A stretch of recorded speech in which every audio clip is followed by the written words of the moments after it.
Hola queridas estudiantes, espero que se encuentren muy bien, queridas y queridos estudiantes.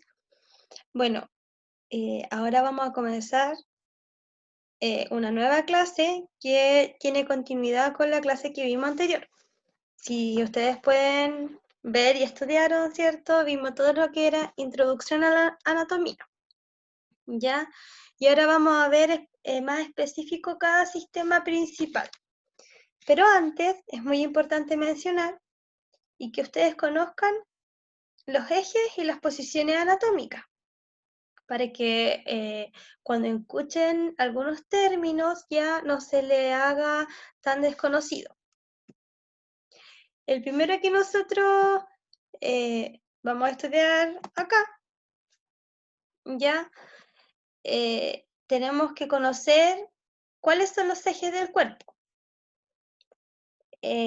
cuáles son las posiciones anatómicas. Dice que el eje del cuerpo resulta de trazar una línea imaginaria longitudinal que atraviesa el cuerpo en sentido cráneo-caudal, es decir, desde la cabeza a los pies. Entonces, mi plano, mi eje anatómico, siempre va a estar dividido de esta manera. Céfalo, ya, caudal, o cráneo-caudal. Céfalo o cráneo, ya, es lo mismo. Es decir, que yo empiezo desde mi cabeza y caudal que yo bajo a mis extremidades. Es decir, de la cabeza a los pies. De esta manera como lo podemos ver en la pantalla, ¿ya? Siempre tienen que tener presente estos dos conceptos. Céfalo, que es de cráneo, y caudal, ya que es lejos de mi cuerpo. Hay otro término que también tienen que conocer, ¿ya? Que es proximal o distal. ¿Qué va a ser lo proximal? Siempre lo proximal va a ser lo más cerca de mi corazón. Es decir, la cabeza está más proximal, ¿ya? Que los pies. Y lo que está lejos se va a llamar distal. Es por eso que van a escuchar estos términos proximal a tanto o distal a tanto. Proximal quiere decir que está cerca de lo que yo quiero nombrar y distal lejos o distante, y de proximal de próximo. Ya, y acá dice que debido al eje del cuerpo, a esta división, a estos planos, ya surgen los siguientes términos. Como yo le decía, proximal, algo que está próximo, algo que está cerca; distal, algo que está lejos, que está distante. También surgen los términos medial, ya algo que está al medio; lateral, ¿cierto? Que está a los lados. Puede ser a lateral izquierdo, a lateral derecho, quiere decir que está a uno de los dos lados. Cefálico, ya que le decía que era el cráneo, la cabeza. Céfalo, también pueden escuchar el nombre. Caudal, que está más lejos, quiere decir los pies; cuando es caudal es a los pies, ¿ya? Otros conceptos que estos son más conocidos: superficial, que algo de, de superficie que no abarca tantos planos del cuerpo humano; algo profundo, ¿cierto? Algo que ya está más abajo, que traspasa a lo mejor más capas del cuerpo humano. Tenemos el término dorsal, ya que es lo que comúnmente nosotros llamamos estar de espalda, de dorso, ¿ya? Y también tenemos el ventral, que es estar lo contrario a de espalda, ¿cierto? Como se les podemos decir de guatita. Ya eso es ventral. Y también vamos a tener los decúbitos, que es estar de lado. Puede ser decúbito izquierdo, para el lado, ¿cierto? Izquierdo, y para el lado derecho, decúbito derecho. Y así van a surgir una serie de planos en el cuerpo que ustedes necesitan conocer, porque les pueden decir hoy sabe que me duele el lado lateral derecho del brazo, o me duele la parte medial del brazo, o sabe que tengo un dolor en el músculo que es superficial o es profundo. Y así ustedes tienen que ir conociendo este término porque se tienen que ir relacionando con ello.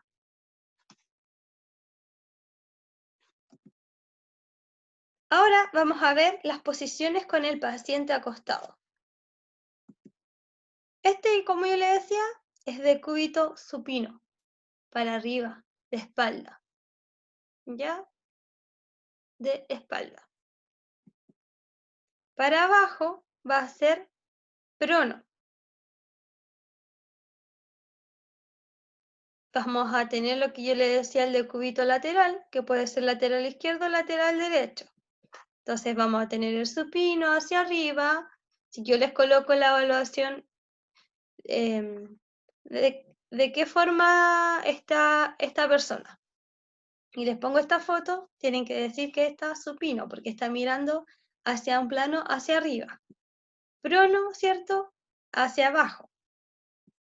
De cúbito lateral, ¿cierto? Puede ser izquierdo o derecho. Y eso son conceptos súper básicos, pero que no los agregué a la introducción de la anatomía, pero sí es necesario que ustedes los compartan y los sepan porque los van a usar, ¿ya? Así que eso no quería que se me pasara. Y ahora, ¿cierto? Vamos a ver un poco más específico, ya, pero no tan detallado, porque podríamos estudiar un año la anatomía del cuerpo, ya, y aún así no la alcanzaríamos a estudiar toda. Entonces, rescaté lo más importante, ¿ya? Empezando por el sistema óseo, o también llamado el sistema esquelético. Dice que el cuerpo humano es una complicada estructura de más de 200 huesos. ¿Cuántos huesos tenemos? ¿Cuántos huesos tenemos? A ver, si alguno sabe. No sé si dárselas como tarea o decírselo. Pero dice que entonces el cuerpo nos da una estructura. Ya yo decía en la clase anterior que si nosotros, ¿cierto?, no tuviéramos huesos, no pesaríamos lo mismo. No tendríamos como forma, ¿ya? No tendríamos estabilidad, ¿ya? Y por eso es tan importante este sistema. Y volviendo atrás, ¿cierto? Con la tarea, igual les voy a decir, ya el sistema esquelético, bueno, igual va a depender de los autores, pero se dice que está compuesto por 206 huesos cuando la persona es adulta, ¿ya? Porque se dice que los recién nacidos tienen más de 300 huesos, ¿ya? Pero que nosotros tenemos 206. Ustedes pueden buscar en internet, igual se van a encontrar con diferentes autores que van a dar diferentes números, algunos dicen 206, algunos dicen 208, pero no, aproximadamente eso son la cantidad que la literatura muestra. ¿Ya? Dice que nosotros, el sistema esquelético en general, que es mi esqueleto, no solamente va a ser, como yo les digo, importante por el peso, sino que nos va a dar la estructura. Ya dice que el cuerpo humano no solamente tiene huesos, sino que tiene articulaciones, ¿cierto? Y más de 650 músculos. Y estos tienen que actuar coordinadamente, o sea, si yo con el simple movimiento se tienen que coordinar mis huesos, mis articulaciones, ya, si yo hago esto, esta es cierto mi articulación del codo, con este simple movimiento ya se tiene que coordinar en mi cerebro todos estos sistemas. Entonces, por eso el cuerpo humano tiene un funcionamiento muy detallado, muy impactante si usted lo analiza, porque tiene que estar todo coordinado hasta para mover el mínimo movimiento, eso pasa en milésimas de segundo, que ni siquiera nos alcanzamos a dar cuenta. Dice que gracias a la colaboración de los huesos y los músculos, ¿cierto? ¿Qué va a pasar con el cuerpo humano? Va a tener su sistema esquelético. ¿Y en qué va a ayudar esto? En mantener la postura. O sea, si yo no tuviera huesos, sería como una gelatina a lo mejor.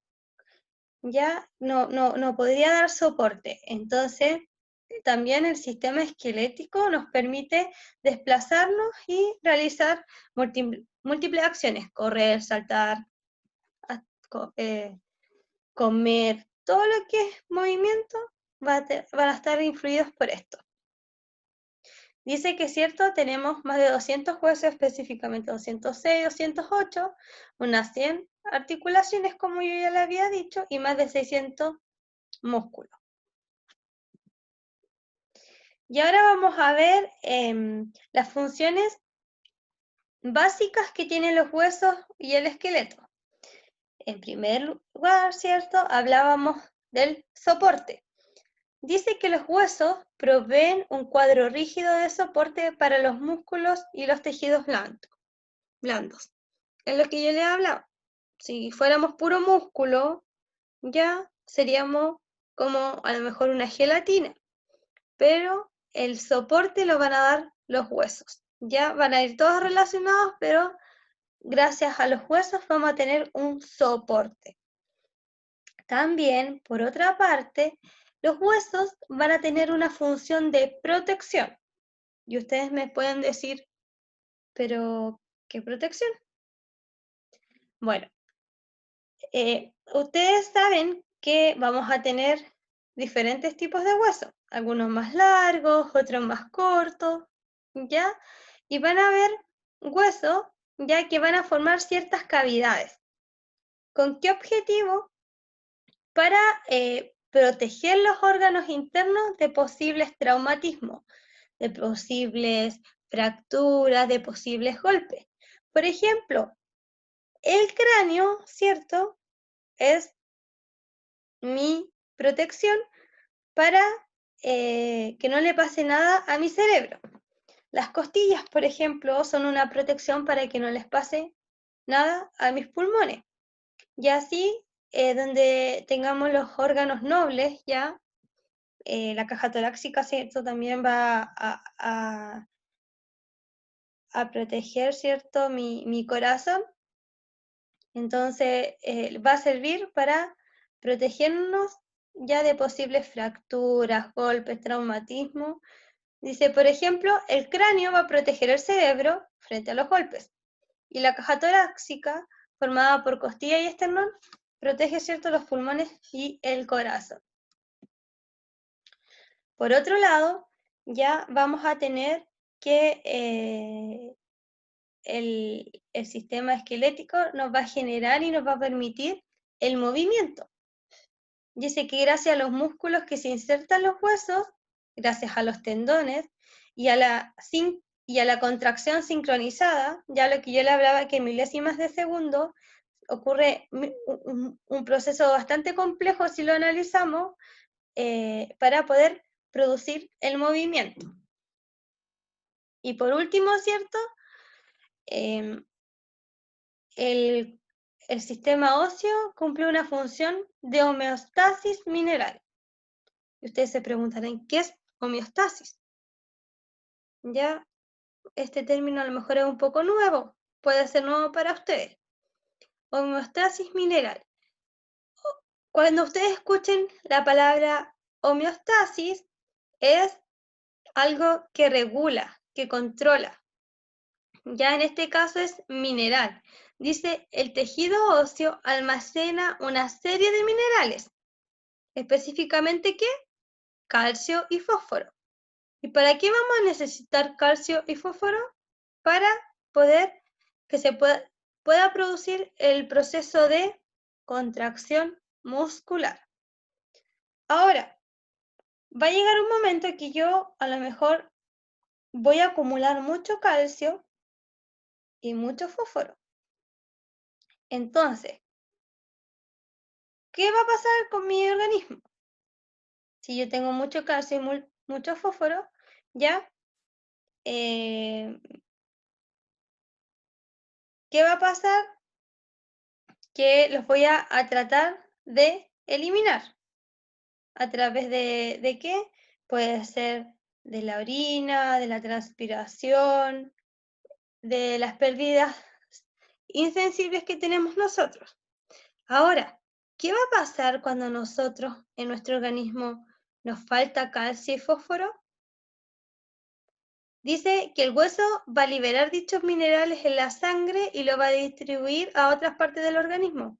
Es decir, mi hueso ya se va a transformar en una bodega de estos minerales, especialmente calcio y fósforo. Entonces van a estar guardados ahí. Y cuando a mi cuerpo, a lo mejor a mis piernas ya le falte calcio y fósforo a mis rodillas, el hueso del codo, por ejemplo, o la articulación, el hueso del brazo, disculpen, el hueso del brazo, o los huesos que están en la articulación del codo, van a empezar a liberar calcio y fósforo, ya para regular esto, por eso homeostasis mineral, para tratar de regular. Donde me falta, libero donde tengo mucho o donde tengo guardado, libero para donde me falta. Dice que el tejido óseo va a combinar células vivas. No vamos a estudiar específicamente cada tipo de célula que tienen los huesos, pero sí que ustedes puedan conocer y a lo mejor puedan investigar también que vamos a tener algunas células en el tejido óseo que van a ser los osteoblastos, los osteocitos y los osteoclastos.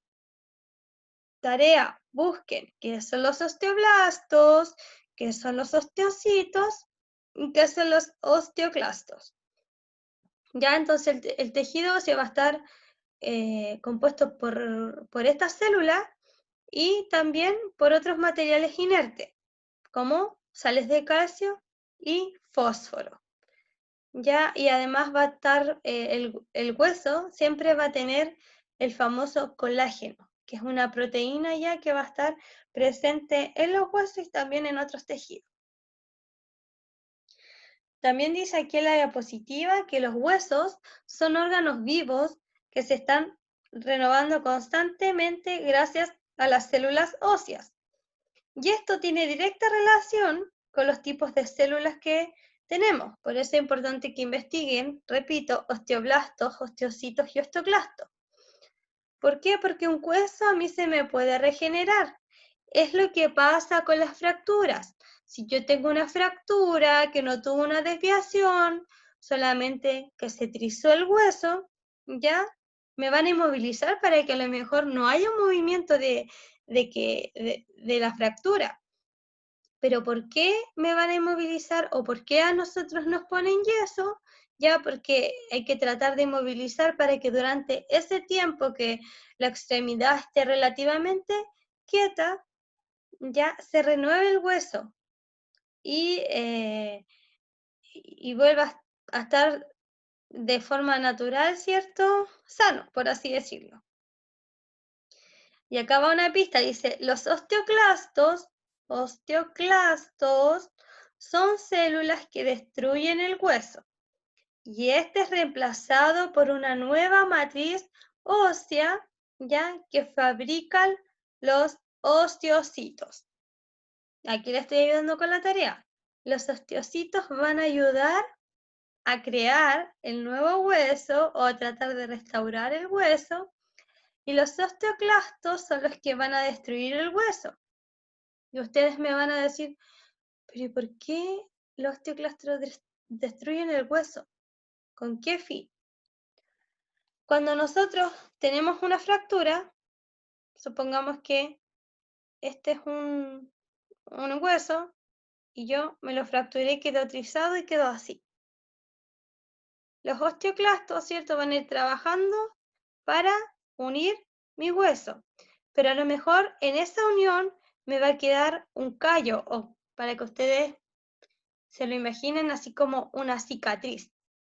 Entonces los osteoclastos ya van a tratar de destruir el hueso restante, sobrante, para que no me quede el hueso a lo mejor con exceso de volumen en un lado.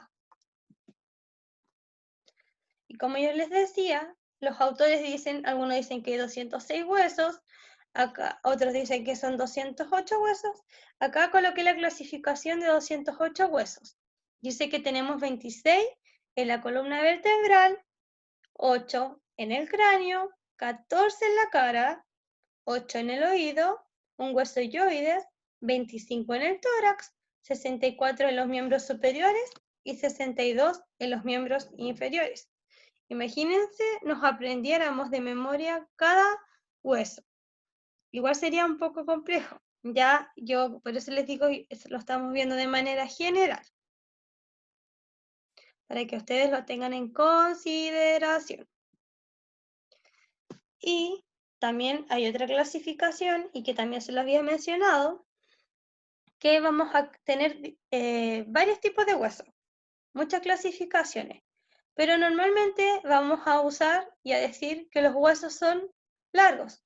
Tenemos un tipo de hueso que es largo, como cuáles, como cierto, lo de las extremidades superiores e inferiores, específicamente lo del brazo y la pierna, cierto, que son largos, pueden medir 20, 30, va a depender de la altura de la persona, cierto. ¿Cuánto van a medir mis huesos largos? Pero son largos. Por otro lado, ¿cierto? Vamos a tener huesos cortos, como los de la muñeca o las vértebras. Imagínense una columna vertebral, yo sé que ustedes la han visto, ¿cierto? Son cortitos los huesos, muy cortitos. En la muñeca igual tenemos huesos muy cortitos. Entonces vamos a tener huesos largos y vamos a tener huesos cortos. Pero también vamos a tener huesos planos.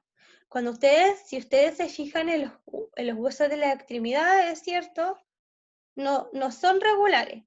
Pueden ser, tiene la cabeza el hueso, ¿cierto? Y después viene como el cuerpo del hueso. Sin embargo, van a haber otros huesos que van a ser planos, ¿ya? Es decir, no van a tener relieve, tienen que ser planos, en un mismo plano, como lo dice su nombre, ¿ya? Como lo de la cabeza. Si ustedes se tocan ya su cabeza, ¿cierto? Son todos los bordes regulares. No son cuadrados, ¿cierto? Pero son planos, es decir, no tienen superficie. No es como el otro que yo no tengo una protuberancia de hueso acá, ¿entienden? Es todo plano. Y eso es importante que ustedes los conozcan. Entonces tenemos varios tipos de huesos: largos, cortos y planos. Y ese ha sido en general ya el sistema óseo, o también denominado sistema esquelético.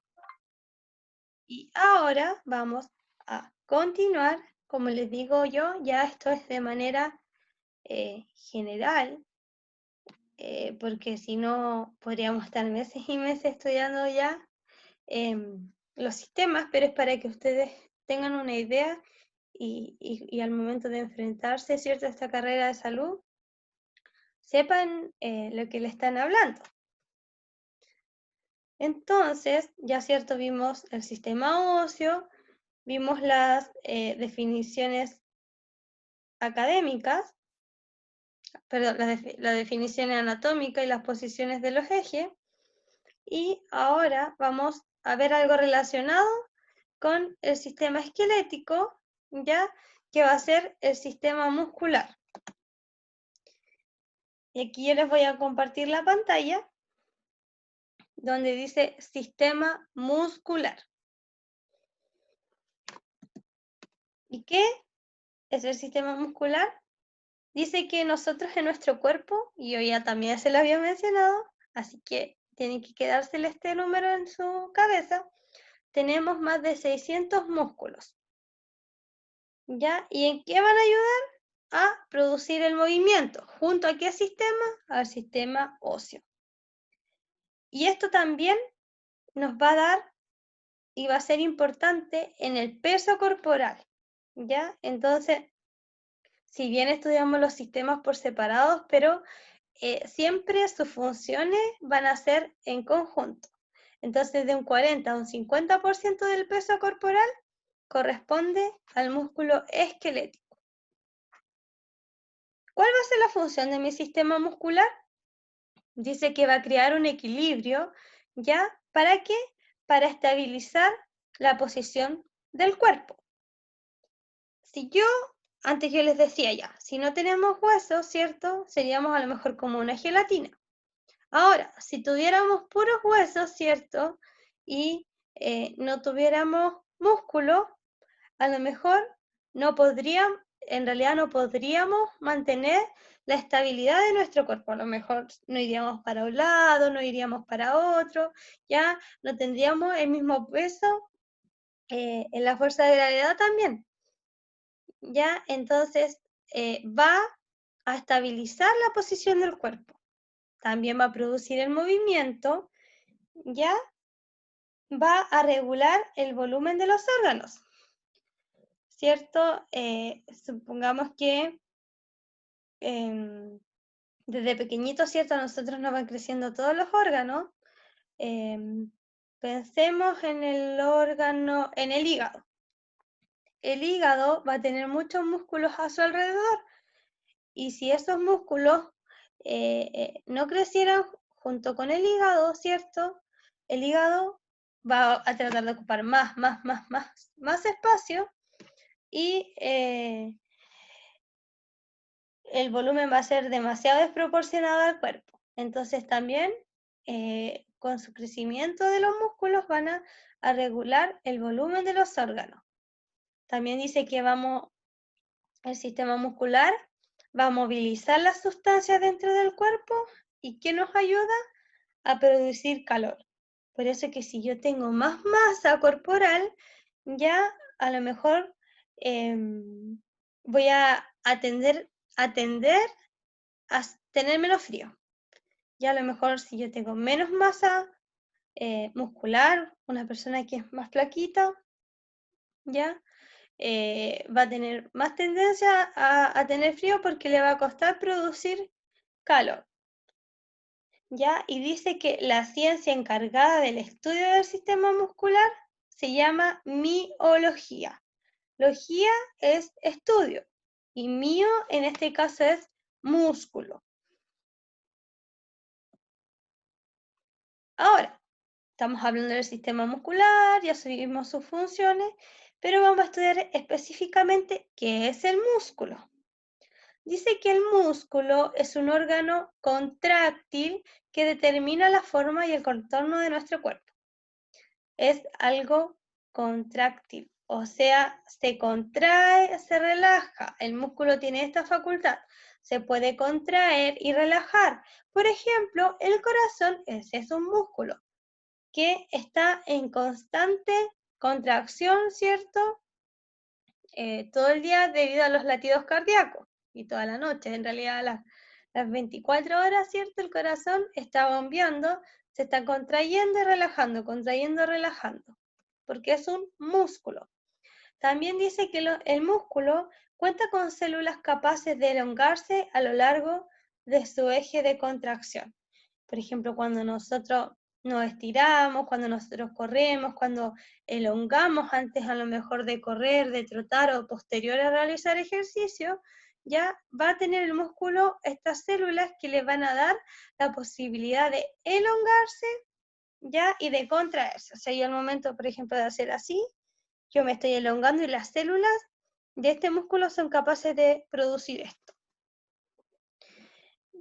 Dice que los músculos se dividen en superficiales y profundos.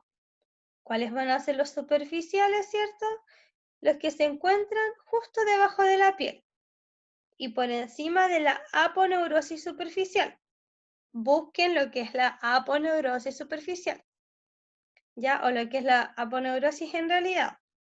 En tanto, cierto, los músculos profundos están colocados por debajo de dicha aponeurosis. O sea, vamos a tener la aponeurosis, todo lo que esté arriba va a ser músculo superficial y lo que esté abajo va a ser músculo profundo. Y existen tres tipos de tejido muscular, ¿ya? O tres tipos de músculo. Primero vamos a tener el tejido muscular esquelético, que también se describe como un músculo voluntario o estriado. ¿Por qué se llama tejido muscular esquelético o músculo voluntario? Porque se va a contraer de forma voluntaria. Este músculo, ustedes pueden ver en la foto, tiene como fibras, ¿ya? Fibras, y van a estar envueltas ya por el perimisio, que va a ser lo que cubre a este tipo de músculo, ¿ya? Cada fibra va a estar cubierta por el perimisio, y todo el conjunto de estas fibras con perimisio va a estar cubiertas por el epimisio. No les pido que se aprendan los nombres, ¿ya? Pero es para que entiendan cómo funcionan estos sistemas. Entonces, si ustedes pueden ver, ¿cierto? Tienen hartas fibras que van a componer el tejido muscular esquelético o voluntario o estriado. Por otro lado, vamos a tener el tejido muscular liso. ¿Y qué tejido van a hacer esto? Se describe como visceral o involuntario. El otro, ¿cierto?, que vimos anteriormente, voy a retroceder, muscular esquelético, músculo voluntario, puede ser los músculos de las extremidades, donde yo decido si quiero contraer o no quiero contraer. Sin embargo, en el músculo liso es las vísceras o involuntario.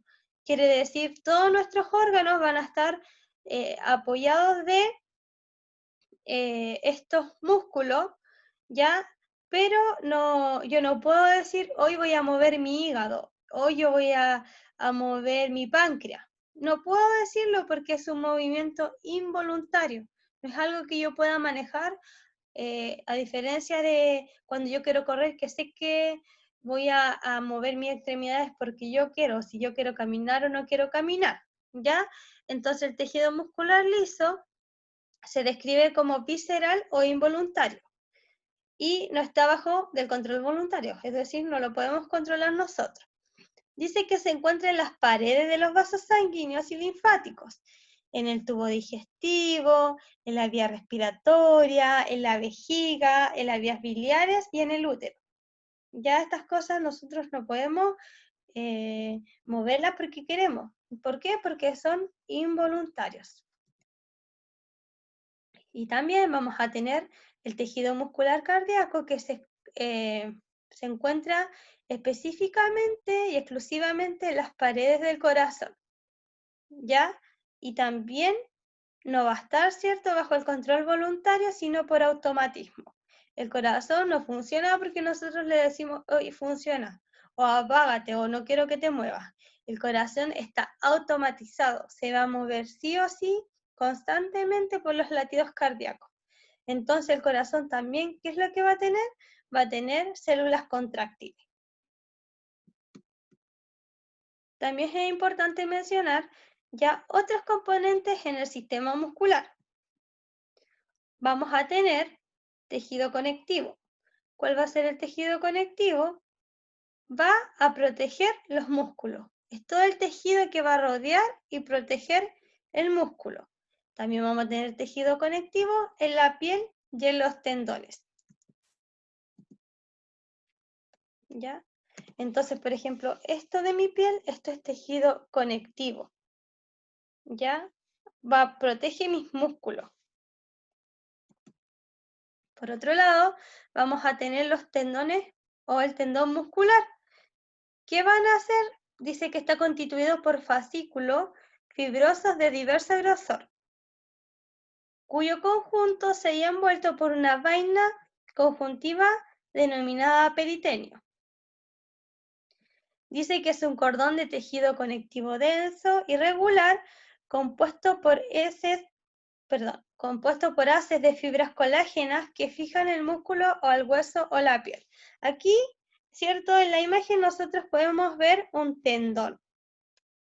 Uno puede decir, a lo mejor un tendón es más frágil, pero el tendón tiene una elasticidad, si ustedes pueden ver, y una consistencia un poco más gruesa, ya, que va a permitir unir el músculo al hueso o a la piel, ¿ya? Entonces, ¿cómo se unen los músculos a los huesos? A través de tendones. Y lo otro que es importante, ya, del sistema muscular es que tiene una alta irrigación e inervación. Dice, los músculos tienen una irrigación y una inervación muy buena. En general, una arteria o dos venas acompañan a cada nervio que penetra en un músculo. Es decir, el músculo les va a llegar constantemente ya una alta concentración y cantidad de sangre porque va a estar acompañado de arterias o venas. Dice, las neuronas encargadas de estimularlo se le llaman neuronas motoras somáticas o las motoneuronas. Nosotros en nuestro cerebro vamos a tener diferentes tipos de neuronas y específicamente las que se van a relacionar con el sistema esquelético muscular van a ser las motoneuronas porque van a ayudar a el motor, a mi movimiento.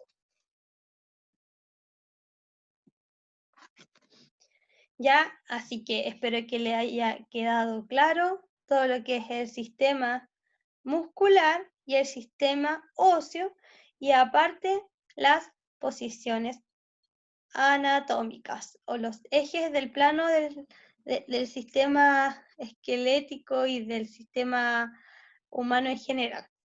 Así que en el próximo video vamos a ver el resto de los sistemas. No quiero que se asusten, no quiero que se confundan, vayan estudiándose estas clases de a poco, ¿ya? Y como les digo, no se aprendan el nombre, sino que quiero que entiendan el concepto para que si en algún momento le hablan de esto, ustedes sepan de lo que le están hablando. Así que nos vemos en el próximo video con más anatomía. Que estén bien.